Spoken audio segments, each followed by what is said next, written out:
রমজান মাসে সময় কাটানোর জন্য টেলিভিশন দেখা, ক্যারাম বোর্ড, দাবা, লুডো খেলা যাবে কিনা?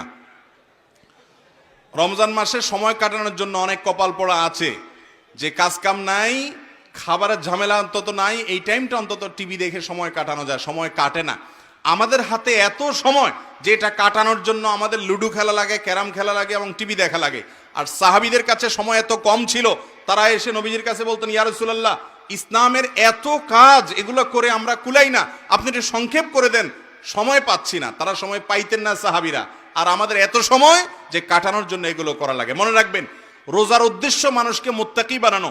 যে ব্যক্তি রমজান রোজা রেখে টেলিভিশনে হারাম জিনিস দেখে, মোবাইলে হারাম জিনিস দেখে এবং এই যে লুডো, দাবা যেগুলো খেলা হাদিসের আলোকে নিষিদ্ধ, এই সমস্ত খেলাধুলার মধ্যে যে ব্যক্তি সময় অপচয় করে, ওই ব্যক্তির রোজা উপবাস থাকা ছাড়া আর কিছুই নয়।